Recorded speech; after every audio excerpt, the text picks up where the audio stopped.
1969 সালে গুজরাটের একজন 24 বছরের যুবক তার সাইকেলে করে গলির পর গলি ঘুরে এক হলুদ রঙের অজানা ডিটারজেন্ট পাউডার বিক্রি করতে শুরু করলো। তখন কেউ ভাবতেও পারেনি একদিন এই পাউডার নির্মা নামে ভারতের নাম্বার 1 ডিটারজেন্ট পাউডার হয়ে উঠবে। এরপর এমন কিছু ঘটলো যার ফলে নির্মার সেলস হঠাৎ কমতে শুরু করলো, আর একসময় পুরো ব্র্যান্ডটাই ধীরে ধীরে হারিয়ে গেল। আজ থেকে প্রায় 55 বছর আগের কথা। গুজরাটের করশনভাই প্যাটেল তখন সরকারি চাকরি করতেন কেমিস্ট হিসেবে। বেতন এতটাই কম ছিল যে সংসার চালানো মুশকিল হয়ে যাচ্ছিল।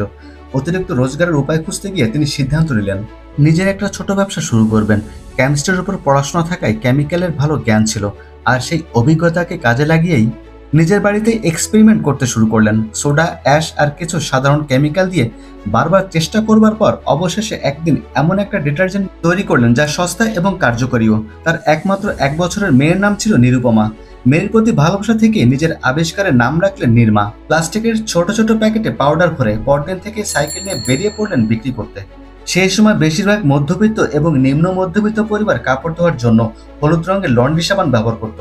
সস্তা ছিল বলে সবাই এটাই নিত, কিন্তু সমস্যা একটাই, এই সাবান জেবি দাগ তুলতে পারত না। অন্যদিকে উচ্চবিত্তরা সার্ফ ডিটারজেন্ট ব্যবহার করত, যা ভারতের হার্ড ওয়াটারে ভালোভাবে কাজ করত এবং সব ধরনের দাগ তুলতে পারত। তবে সার্ফের একটাই সমস্যা ছিল, দাম বেশি। 1 কেজি দাম ছিল 15 টাকা, যা সাধারণ মানুষের ধরাছোঁয়ার বাইরে। করশন ভাই বুঝতে পারলেন এখানে একটা বড় সুযোগ আছে।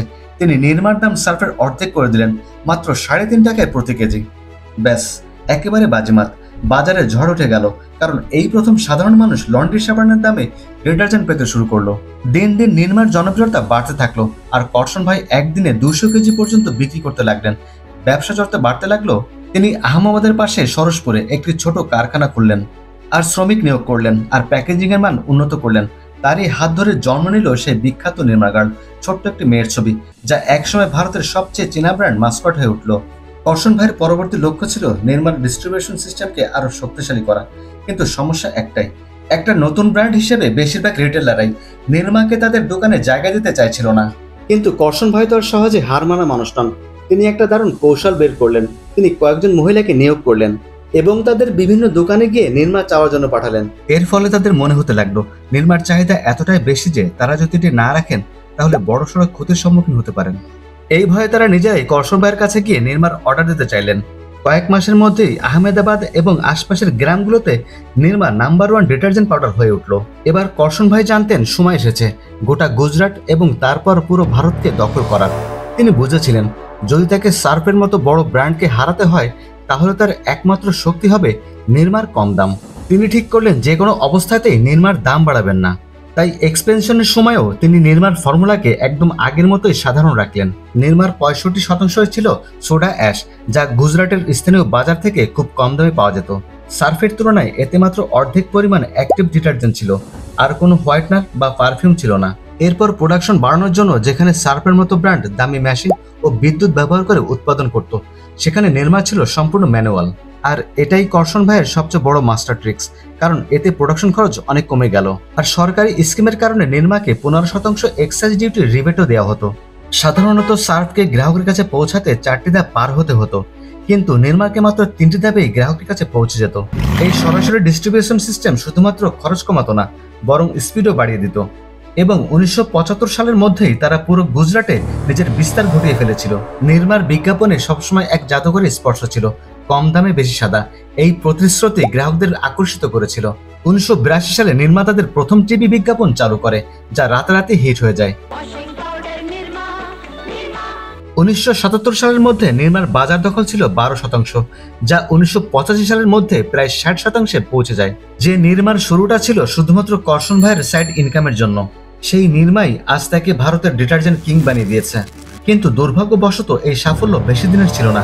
শুরুর দিকে নির্মা শুধুমাত্র মধ্যবিত্ত ও নিম্ন মধ্যবিত্ত আয়ের গ্রাহকদের দখল করেছিল, কিন্তু ধীরে ধীরে উচ্চবিত্ত ক্রেতারাও নির্মার দিকে ঝুঁকতে শুরু করলো, কারণ তাদের কাছে স্পষ্ট ধারণাই ছিল না যে সার্ফের গুণমান কিভাবে নির্মার থেকে ভালো। এরই মধ্যে 1986 সালে নির্মা একটি ডিটারজেন্ট বার লঞ্চ করলো, যা ঋণকে সরাসরি চ্যালেঞ্জ ছুড়ল। ফলস্বরূপ বহু ঋণ ব্যবহারকারী নির্মা বারে সরে যেতে লাগলো। কিন্তু এবার HLL বুঝতে পারলো যে নির্মা তাদের গোটা ব্যবসার জন্য একটি ভয়ঙ্কর হুমকি হয়ে দাঁড়িয়েছে। তাই হিন্দুস্তান লিভার লিমিটেড গোপনে একটি বিশেষ মিশন শুরু করলো, যার কোড নেম ছিল স্ট্রিং, একটি স্ট্র্যাটেজি যার মূল লক্ষ্য ছিল নির্মাকে রুখে দেওয়া। গভীর গবেষণা ও বিশ্লেষণের পর HLL এই সিদ্ধান্তে উপনীত হলো যে নির্মার সঙ্গে প্রতিদ্বন্দ্বিতা করতে হলে তাদেরও কম দামে ডিটারজেন্ট বিক্রি করতে হবে। কিন্তু যদি তারা সার্ফকে নির্মার দামে বিক্রি করতো তাহলে শুধু লোকসানই হতো না, বরং বছরের পর বছর ধরে তৈরি হওয়া সার্ফের প্রিমিয়াম ব্র্যান্ড ইমেজ ধ্বংস হয়ে যেত। ফলে HLL তারা একটি বিশদ মার্কেট রিসার্চ চালালো। নির্মার কিছু দুর্বলতা ধরা পড়লো। নির্মার দিয়ে কাপড় ধোয়ার পর কাপড়ের সুগন্ধ থাকতো না, বরং একটা শিল্পজাত গন্ধ লেগে থাকতো। নির্মা পুরোপুরি জলে দ্রবীভূত হতো না, যার ফলে কাপড়ের দাগ ও ব্লিস্টার পড়ে যেত। এই সমস্যাগুলোর সমাধান করতে গিয়ে HLL তাদের নতুন ডিটারজেন্ট পাউডারে কয়েকটি বড় পরিবর্তন আনলো। ফার্স্ট, এক বিশেষ মনোরম সুবাস যোগ করা হলো। সেকেন্ড, এটি হাত আরো কোমল রাখার জন্য বিশেষ উপাদান ব্যবহৃত হলো। আর থার্ড, নিশ্চিত করা হলো যে এটি পুরোপুরি পানিতে দ্রবীভূত হয়। এছাড়া সস্তায় কাঁচামাল সংগ্রহের জন্য HLL তাদের নতুন ফ্যাক্টরি গুজরাটের সল্ট মাইন্সের পাশে তৈরি করলো এবং সেখান থেকে সরাসরি লবণের সরবরাহের জন্য একটি পাইপলাইন বসালো। সেই সঙ্গে HLL বিপুল পরিমাণ বিনিয়োগ করে হুইল ডিটারজেন্ট পাউডার বাজারে আনলো, যা সরাসরি নির্মাকে টার্গেট করলো। তাদের বিজ্ঞাপনে স্পষ্ট বার্তা দেওয়া হলো, আমি চেয়েছিলাম পরিষ্কার কাপড় আর তুমি দিলে হাতের জ্বালা। এই বার্তা নিয়ে নির্মার ব্যবহারকারীদের সঙ্গে খুব ভালোভাবে সংযুক্ত হয়ে গেল এবং দ্রুত বহু গ্রাহক হুইলে শিফট হতে লাগলো। ফলস্বরূপ 1990 সালের মধ্যে হুইল নির্মার পর ভারতের দ্বিতীয় বৃহত্তম ডিটারজেন্ট ব্র্যান্ড হয়ে উঠল। এদিকে HLL শুধু হুইল নয়, বরং সার্ফের জন্য নতুন মার্কেটিং ক্যাম্পেইন চালু করলো, যেখানে ললিতাজি নামে একটি বুদ্ধিমতী গৃহিণীর চরিত্র তুলে ধরা হলো। তিনি স্পষ্ট জানালেন, সস্তা জিনিস কেনা আর ভালো জিনিস কেনার মধ্যে পার্থক্য আছে। এই বিজ্ঞাপনে নির্মাকে প্রতীকীভাবে একটি হলুদ পাউডার মাধ্যমে তুলে ধরা হলো আর সার্ফকে নীল পাউডার হিসেবে তুলে ধরা হলো। এই স্ট্র্যাটেজিগুলো এতটাই কার্যকরী প্রমাণিত হলো যে HLL এর শেয়ারের মার্কেট 11% থেকে 24% হয়ে গেল। এদিকে নির্মার শেয়ার 60% থেকে কমে 50% নেমে এলো। কিন্তু নির্মার খারাপ সময় এটা ছিল মাত্র শুরু, কারণ ওই সময়ে উত্তরপ্রদেশে গলিগুলি থেকে উঠে এসেছিল এক নতুন প্রতিদ্বন্দ্বী, যে নির্মাকে পুরোপুরি ধ্বংস করে দেওয়ার জন্য প্রস্তুত ছিল। ঘড়ি ডিটারজেন্ট পাউডার 1980 দশকে ভারতের ডিটারজেন্ট মার্কেটে বিরাট উত্থান ঘটতে দেখে কানপুরের দুই ভাই মুরলীধর ও বিমল কুমার তাদের নিজস্ব ডিটারজেন্ট ব্র্যান্ড চালু করলেন।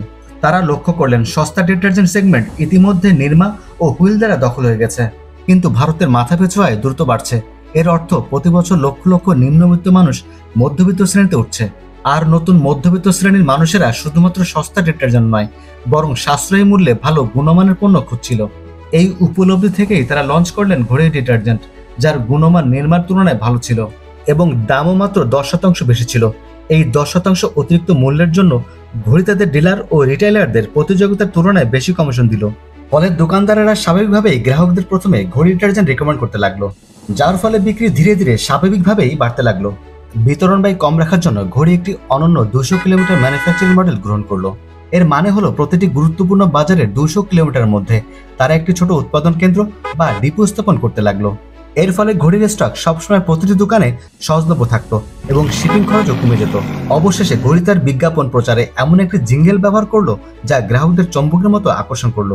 সেই জিঙ্গেল ছিল, এই কৌশলগুলোর কারণে ঘড়ি অদূর ভবিষ্যতে ভারতের নাম্বার 1 ডিটারজেন্ট ব্র্যান্ড হয়ে উঠতে চলেছিল।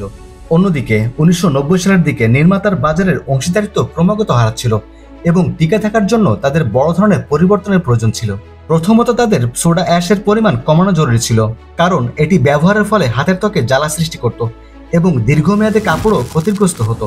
একই সঙ্গে সুগন্ধ এবং সক্রিয় ডিটারজেন্ট পাউডারের পরিমাণ বৃদ্ধি করারও গুরুত্বপূর্ণ ছিল।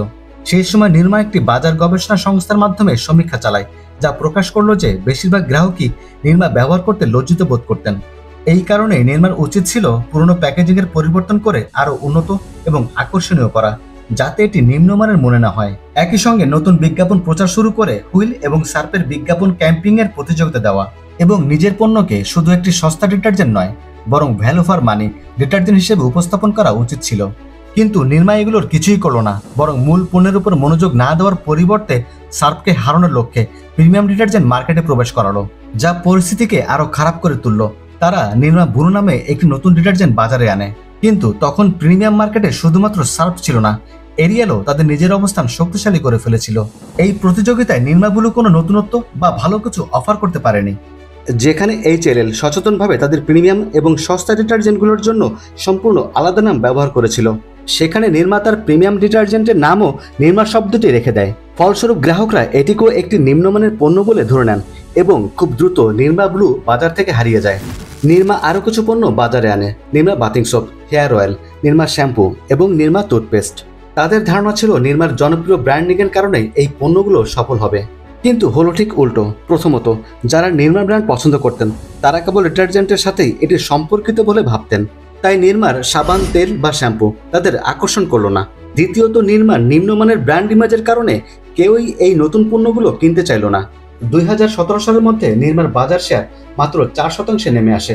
ব্র্যান্ডকে পুনরুজ্জীবিত করতে তারা নিরমা অ্যাডভান্স নামে একটি নতুন পণ্য লঞ্চ করে এবং ঋত্বিক রোশনের মাধ্যমে বিজ্ঞাপন করায়। বিজ্ঞাপনের বার্তা ছিল, কিন্তু দুর্ভাগ্যবশত গ্রাহকরা এই বিজ্ঞাপন থেকে সংযোগ অনুভব করতে পারল না। ঋত্বিক রোশন এবং ডিটারজেন্টের মধ্যে কোনো সম্পর্ক খুঁজে পেল না। সৌভাগ্যবশত নিরমা সময়ের সাথে সাথে নিজেকে শুধুমাত্র ডিটারজেন্ট ব্যবসার মধ্যে সীমাবদ্ধ রাখেনি। তারা সোডা অ্যাশ ম্যানুফ্যাকচারিং, সিমেন্ট এবং শিক্ষাক্ষেত্রের মতো বিভিন্ন সেক্টরে ব্যবসা সম্প্রসারণ করেছিল। এই কারণে একটি সংস্থা হিসেবে নিরমা আজও ভালো আয় করছে। তবে যে ডিটারজেন্ট ব্যবসা থেকে এই বিশাল কোম্পানির যাত্রা শুরু হয়েছিল সেটি আজ প্রায় ধ্বংসের মুখে। নিরমার গল্প আমাদের একটি বড় শিক্ষা দেয়, নাম্বার ওয়ান হওয়া এবং নাম্বার ওয়ান থাকায় এই দুইটি সম্পূর্ণ ভিন্ন জিনিস। যত বড়ই কোম্পানি হোক না কেন, যদি পরিবর্তন না আনে তবে হারিয়ে যাবে। ভিডিওটি ভালো লেগে থাকলে সাবস্ক্রাইব করে আমাদের সঙ্গে থাকুন আর লাইক করতে ভুলবেন না, কারণ আপনাদের একটি লাইক আমাদের নতুন একটি ভিডিও তৈরি করতে অনুপ্রেরণা যোগায়। আমরা আবারও ফিরবো নতুন এক অজানা গল্প নিয়ে। আজ এই পর্যন্ত, ভালো থাকবেন সবাই।